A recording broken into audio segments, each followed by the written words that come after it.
ఈరోజు మన అమ్మమ్మ టీవీలో మామిడికాయతో పులిహోర ఎలా చేయాలనేది చూద్దాము.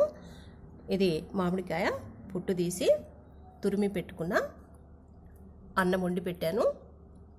తగినంత ఉప్పు, నూనె, పల్లీలు పొట్టు తీసి పెట్టిన పోపు గింజలు, ఇంగువ పొడి, కరివేపాకు, పచ్చిమిర్చి, పసుపు. చాలా తక్కువ ఐటమ్స్ తోటి పుల్లటి కమ్మటి మామిడికాయ పులిహోర తయారు చేసే విధానం చూపిస్తాను. స్టవ్ అంటేసి మూకుడు పొయ్యి మీద పెట్టిన. ఇప్పుడు ఆయిల్ పోసేద్దాం.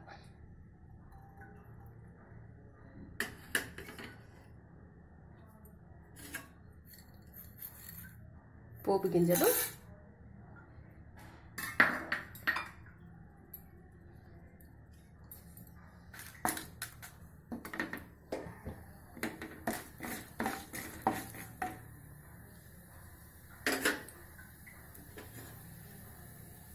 పచ్చిమిర్చి,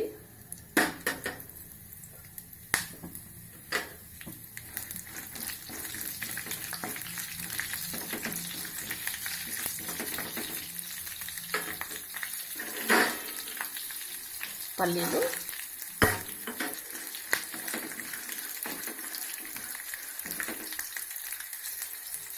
కరివేపాకు,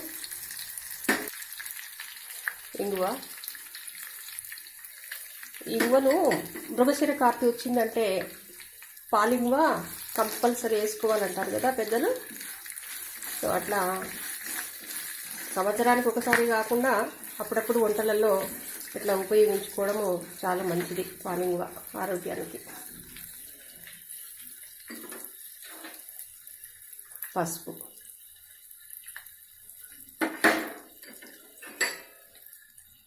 ఉప్పు కూడా ఇందులోనే యాడ్ చేద్దాం.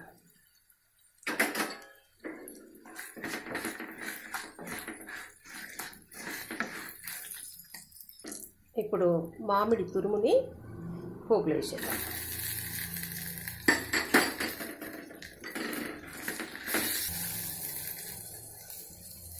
ఈ రైసు వేడివేడి రైసు చల్లారబెట్టినాం కదా, అయితే దీంట్లోనే పోపు వేసేయచ్చు.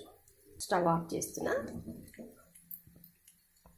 ఈ అన్నం వేసినాం కదా, అంతా ఇట్లా కలిపేసుకోవాలి. ఇప్పుడు కలిపిన తర్వాత మళ్ళీ చూపిస్తాను. జ్వరం వచ్చి తగ్గిపోయినటువంటి వాళ్ళకి ఈ పుల్లటి పులిహోర తినిపిస్తే అసలు తొందరగా గోలుకుంటారు. ఇంకా రైస్ మీద మంచి ఇష్టం కలుగుతుంది అన్నమాట వాళ్ళకి. కమ్మటి మామిడికాయ పులిహోర రెడీ.